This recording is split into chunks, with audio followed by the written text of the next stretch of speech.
তাহলে বাংলাদেশটা কোন দিকে? ওইদিকে আমাদের তো ক্যাম্পেইন দিকে যেতে হয়, মানে এই ছবি তুলে দিয়ে যেতে হয়। যেরকম হতো সেরকম না, এখন সব ঠিকঠাক নর্মাল বিষয়। হ্যাঁ, এখন চলে আসলাম পশ্চিমবঙ্গের বিখ্যাত ট্রাভেল ব্লগার আমাদের মাতিন ভাই। এদিকে তাকা মাতিন ভাই, এদিকে এদিকে বলো কিছু বলে দাও। সবাই ওর ভিডিওগুলো দেখবেন, বেশি বেশি করে ওর ভিডিওগুলো দেখবেন। ও নতুন শুরু করেছে, ওকে অনুপ্রেরণা দিতে হবে, উৎসাহ দিতে হবে, এটা আমাদের কাজ। নিশ্চয়ই জীবনে একদিন উন্নতি করবে। আপনারা ওর ভিডিও দেখতে সবাই। আমি বলছি যে আমার কারেন্ট নাই,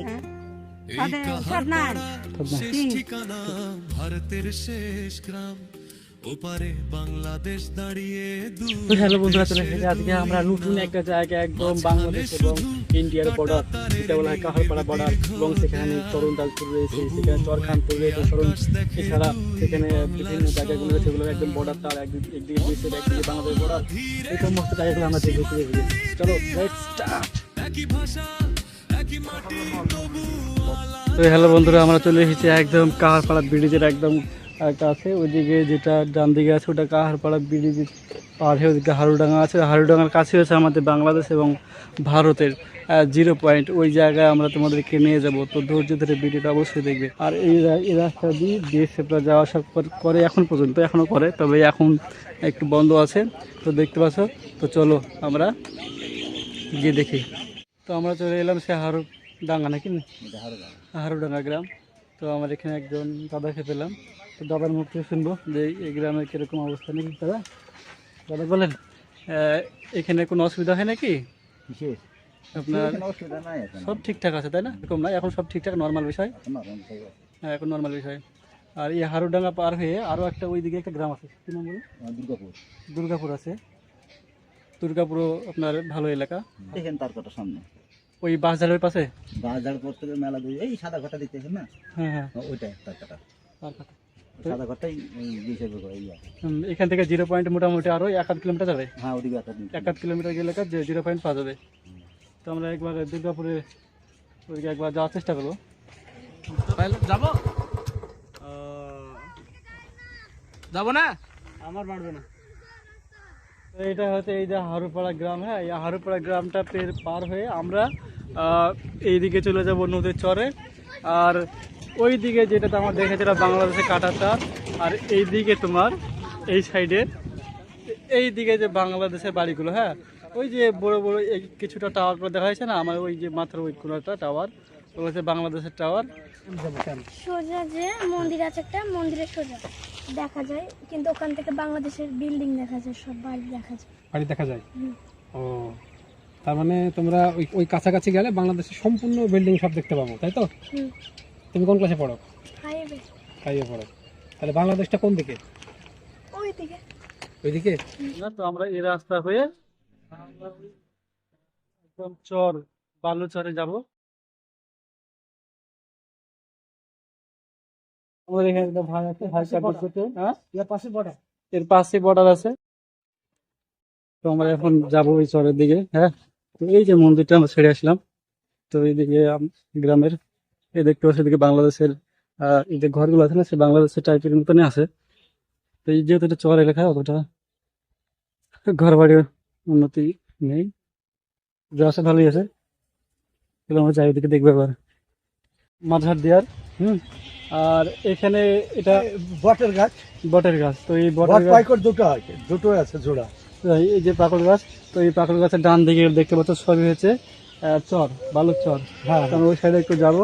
আর এটা হচ্ছে উত্তরচর মাঝার দেয়াল, উত্তরচর মাঝার দেয়াল গ্রাম। হ্যাঁ, দেখতে পাচ্ছ কাকা বোধহয় কোথা থেকে আসলো। তো ভালো আছেন? হ্যাঁ, ভালো আছে। খেতি এখানে পাটের খেতি। এখানে পাটের খেতি, তো এখানে পাটের খেতি করতে কোনো অসুবিধা হয় না তো? অসুবিধা হয় না তো, এদের ওই দেখো অনেকটা পুড়ে গেছে, কিন্তু এবার কিন্তু পাটের তো বিরাট গেছে। এবার যারা সে আসাতে কিন্তু এবার বেশি পরিমাণ পাট লেগেছে, প্রচুর পাট। এখান থেকে ওই টিকলি চর পর্যন্ত মাঠের কিছু নাই, 1700-1800 প্রায় পাট চলে গেছে, 1800 গেছিল লাস্ট পর্যন্ত। তো সেজন্য এবার পাটের খেতিটা অনেকটা বেশি এবার। হ্যাঁ, তো হ্যাঁ, এখন বৃষ্টি আসবে, তো আমরা ওই দিকে একবার গিয়ে দেখবো। হ্যাঁ, দেখা যায়, দেখো বাংলাদেশের রাজশাহী। ওইটা এই যে রাজশাহীর বাংলার রাজশাহী বিল্ডিং তা তো নাকি ওই যেটা এই যে সেই বিল্ডিং এখানে দেখতে পাওয়া আছে হ্যাঁ হ্যাঁ জবর জমি কো ওই দেখেন নাম ধরে তাই তো?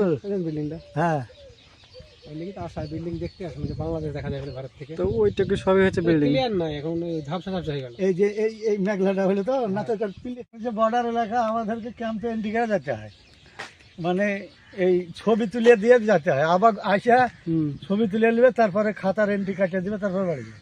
তার মানে আধার কার্ড লাগে এই জমিগুলোতে চাষ করতে গেলে আপনাদের না, এগুলো না লাগে না। ওই যে অপি আছে না, অপির ওই পাশে নদীর ওই পাশে বহুত আবাদ তো আচ্ছা আমাদের ওখানে যেতে গেলে ওগুলো আমাদেরকে ক্যাম্পে এন্ট্রি করে যেতে হয় ওদের পারমিশনে। ওদের মেশিন আছে, মেশিনে বসে ছবি তুলতে হয়। তো আমরা লুকে লুকে ভিডিও করে নিচ্ছি। তো এটা হচ্ছে বালুচরা ঘাট। হ্যাঁ, দেখতে পাচ্ছ এখানে শুকনো নদী, এখানে কিন্তু পানি নেই, এখন নদীটা শুকিয়ে গেছে।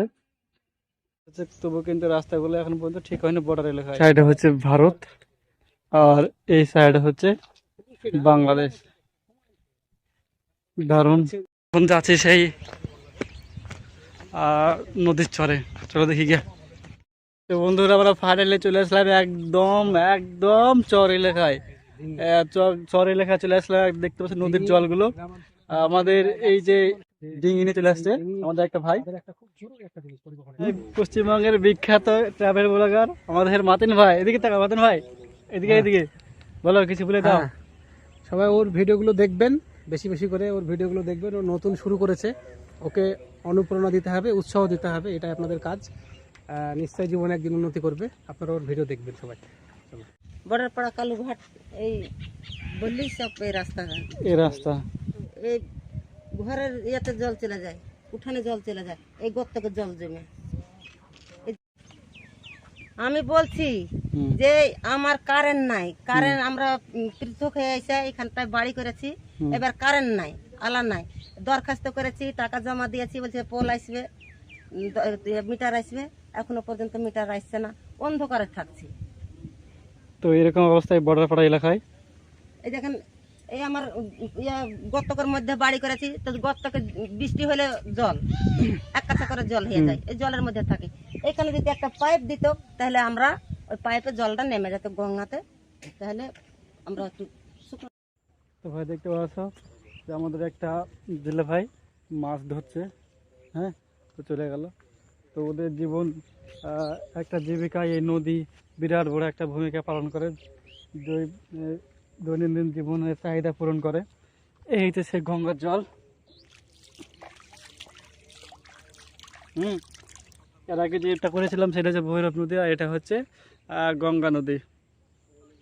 ওটা একটা গঙ্গা নদীর পাড় ছিল, এটা একটা গঙ্গা নদীর পাড়, যেটা জলঙ্গি পদ্মা নামে পরিচিত। তো আমরা এবার আবারও অন্য কোনো ভিডিওতে তোমাদেরকে নিয়ে যাবো অন্য কোনো জায়গায়। ততক্ষণ পর্যন্ত ভালো থাকবে, সুস্থ থাকবে, অন্যকে সাহায্য করবে। তাহলে এইটা সেই সীমান্তের পদ্মা নদী, আর এই হচ্ছে জিন্নাত। আমার চ্যানেলের নাম কি, ট্রাভেল উইথ জিন্নাত। সবাই আপনারা দেখবেন জিন্নাতের ভিডিও, ভালো ছেলে ভিডিও শুরু করলো। এটা পদ্মা নদী, এই চরেই প্রথম শুট করতে এসছে। আর ওই দিকটা আমাদের সেই ভারতের শেষ, মানে বাংলাদেশ আছে, ওই দিকের ভিডিও আছে, আপনারা দেখে নেবেন। ঠিক আছে। ভরা এক পাশে ভারত মায়ের ডাকে, ওপারে বাংলা সোনার ধরা। ও কাহার পাড়া বর্ডার শেষ, গ্রামের শেষ আলো। মানুষ এখনো স্বপ্ন বনে, দুঃখ ভুলে ভালো ভালো।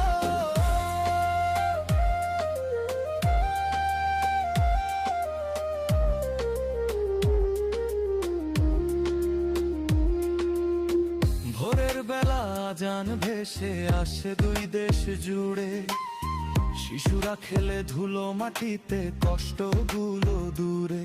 কারো আত্ময়ে ওপারেতে, কারো স্মৃতি এপারে। কাঁটা তারাও আটকাতে পারেনি মনের টান রে। রাত গভীরে সার চলাইট যায়, আধার কেটে ধীরে। দেশ রক্ষার সৈনিক জেগে দাঁড়ায় সীমার তীরে। এই গ্রামের প্রতিটি মানুষ সাহস নিয়ে বাঁচে, কষ্ট যতই আসুক না কেন মাথা নত না করে। শেষ প্রান্তে দাঁড়িয়ে আছে বাংলার ছোট্ট প্রাণ, কাঁটা তারের মাঝখানেতে লুকিয়ে হাজার গান।